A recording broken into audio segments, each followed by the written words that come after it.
Hi friends, आज हम पढ़ेंगे पाइलोरिक स्टेनोसिस। क्या होती है ये एक पाइलोरिक स्टेनोसिस? हाइपरट्रोफी, इसे पाइलोरिक स्टेनोसिस को हाइपरट्रोफी पाइलोरिक स्टेनोसिस भी कहा जाता है, जो कि छोटे बच्चों में होने वाली एक डिजीज होती है, जो पीडिया का एक इम्पोर्टेंट डिजीज होती है, जो डाइजेस्टिव सिस्टम से रिलेटेड होती है। तो इसमें क्या होता है, हाइपरट्रोफी पाइलोरिक स्टेनोसिस, जो स्टोमच का जो पार्ट होता है, पाइलोरस पार्ट होता है, उसमें हाइपरट्रोफी कंडीशन देखने को मिलती है, जिसके कारण क्या होता है, स्टोमच में जो कंटेंट पाए जाते हैं वो स्मॉल इंटेस्टाइन में नहीं जा पाते हैं, जिसके कारण पाइलोरिक स्टेनोसिस, जिसे अपन पाइलोरिक स्टेनोसिस कहते हैं। तो जैसे कि नाम से पता चल रहा है, हाइपरट्रोफी पाइलोरिक स्टेनोसिस। हाइपरट्रोफी का मतलब होता है इंक्रीज सेल साइज, यानी सेल की जो साइज है वो बढ़ जाना।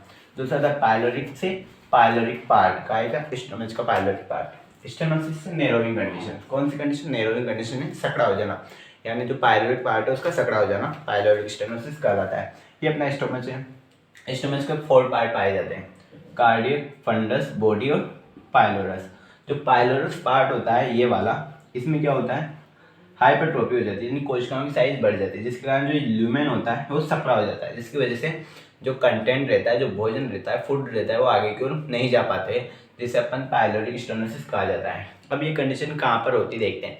जो जीआई ट्रैक होती है, अपनी जीआई ट्रैक में 4 लेयर पाई जाती है, म्यूकस लेयर, सब म्यूकस लेयर और मस्कुलर लेयर और सीरोसल लेयर। म्यूकस लेयर सबसे आंतरिक लेयर होती है, सब म्यूकस उसके ऊपर पाई जाती है। तीसरी होती है मस्कुलर लेयर, जो उसके ऊपर पाई जाती है, और सीरोसल लेयर जो सबसे बाहरी लेयर पाई जाती है। तो मस्कुलर लेयर में भी 3 लेयर पाई जाती है, एक तो होती है longitudinal, circular, oblique muscles, oblique layer पाई जाती है। तो क्या होता है, ये सर्कुलर लेयर होती है, उसमें अपन को हाइपरट्रोफी देखने को मिलती है, जो उसकी कोशिकाएं होती है वो बड़ी हो जाती है। सर्कुलर लेयर की कोशिकाएं बड़ी हो जाती है, जिसके कारण अपन को हाइपरट्रोफिक कंडीशंस देखने को मिलती है। अब इसकी क्या क्या परिभाषा होती है अपन देखते हैं।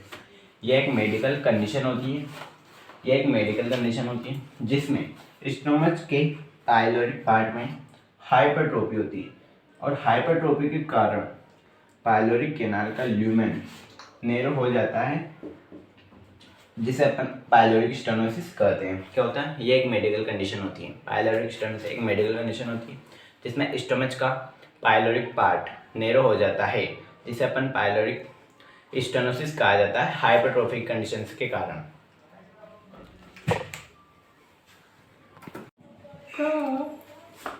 हेलो गाइस, अब अपन नेक्स्ट बात करते हैं पाइलोरिक स्टेनोसिस की, के एटियोलॉजी की, पैथोफिजियोलॉजी की, और इसके क्या क्या साइन एंड सिम्टम्स अपन को देखने को मिलते हैं।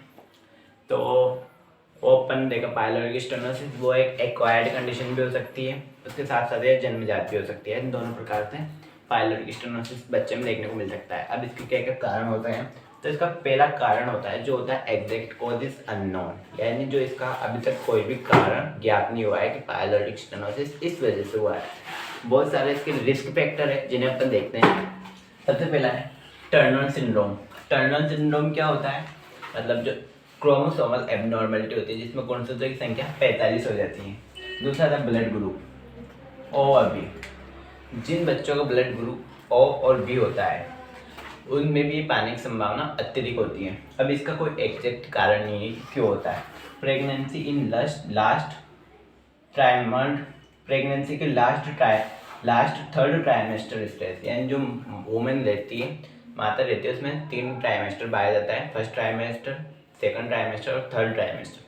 थर्ड ट्राइमेस्टर में यदि माता स्ट्रेस ले लेती है, वो स्ट्रेस फिजिकल भी हो सकता है और मेंटल भी हो सकता है। फिजिकल व मेंटल स्ट्रेस के कारण अपन को देखने को मिलता है। उसका बाद होता है our use of erythromycin. Erythromycin का अत्यधिक यूज करने से पाइलोरिक स्टेनोसिस कंडीशन देखने को मिलती है।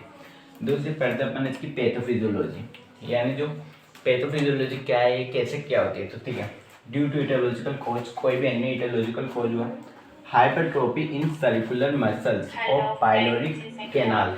जो पाइलोरिक कैनाल होती है, जो स्टोमच की पाइलोरिक कैनाल होती है, पाइलोरस की पाइलोरिक कैनाल होती है, उसमें सर्कुलर मसल्स होती है, उसकी हाइपरट्रोफी हो जाती है। हाइपरट्रोफी हो जाने के कारण वे, यानी जो लुमेन होता है वो सकड़ा हो गया। सकड़ा हो जाने के कारण क्या हुए, पाइलोरिक स्टेनोसिस। अब इसके क्या क्या प्रमुख साइन एंड सिम्टम देखने को मिलता है।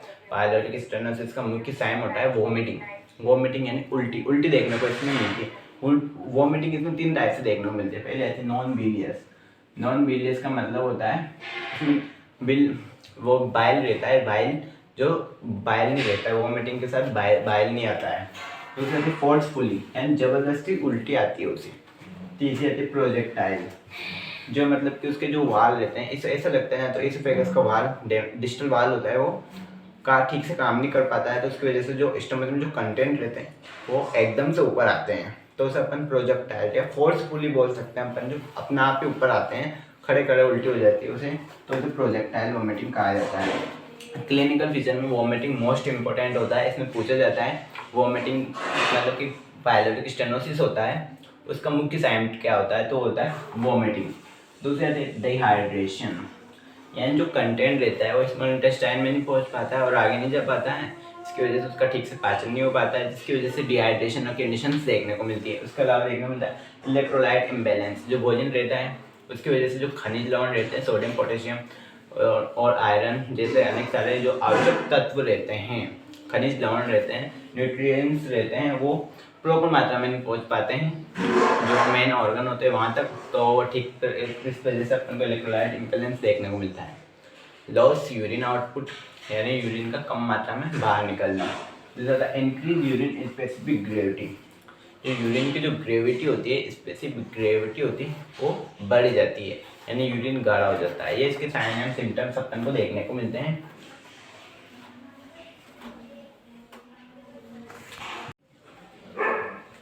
हाय गाइस, अब अपन पायलोरिक स्टेनोसिस के नेक्स्ट बात करते हैं अपन उसके डायग्नोसिस और मैनेजमेंट की।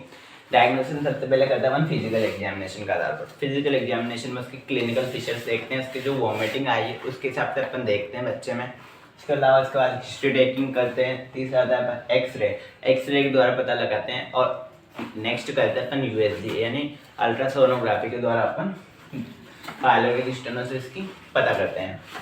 मैनेजमेंट, इसका मैनेजमेंट अपन पायलोरिक स्टेनोसिस 3 प्रकार से किया जाता है: मेडिकल मैनेजमेंट, सर्जिकल मैनेजमेंट और नर्सिंग मैनेजमेंट। सबसे पहले करते हैं अपन मेडिकल मैनेजमेंट। मेडिकल मैनेजमेंट में एट्रोपिन दी जाती है। एट्रोपिन एक ड्रग होती है जो क्या करती है, टू रिड्यूस सेल साइज, जो सेल होती है जो अपने मसल्स, जो पायलोरिक स्टेनोसिस हुआ था तो पायलोरिक जो मसल्स होती है, सेल होती है, सेल में हाइपरट्रोपिक कंडीशन होती है, उसकी जो साइज होती है उसे कम करने के लिए दी जाती है।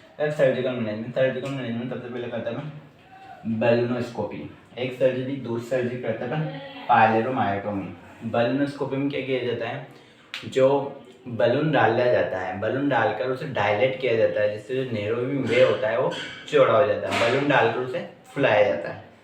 तीसरी में अपन पायलोरोमायोटोमी, यानी में क्या करते हैं, इंसिजन पुट करते हैं अपन, जो मसल्स होती है सर्जिकल प्रोसेस के द्वारा, जो पायलोरिक केनाल होती है, जो उसमें जो मसल्स पाई जाती है, मस्कुलर मसल्स होती है, मस्कुलर लेयर होती है, उसमें इंसिजन किया जाता है, चीरा लगाया जाता है, जिससे हाइपरट्रोपिक कंडीशन कम हो जाती है, रिड्यूस हो जाती है, जिससे नैरो वो हो जाता है, मतलब सब चौड़ा हो जाता है। तीसरी आती है नर्सिंग मैनेजमेंट। नर्सिंग मैनेजमेंट में अपन pre operative, post operative nursing management करते हैं। प्री ऑपरेटिव नर्सिंग मैनेजमेंट में अपन क्या करते हैं, पेशेंट में डिहाइड्रेशन और इलेक्ट्रोलाइट इम्बैलेंस की कंडीशन देखी थी, तो अपन क्या करेंगे, पेशेंट को ग्लूकोज वाटर प्रदान करते हैं। दूसरा, पेशेंट को आईवी लाइन द्वारा, आईवी मार्ग द्वारा फ्लूइड और इलेक्ट्रोलाइट बैलेंस को मेंटेन करते हैं।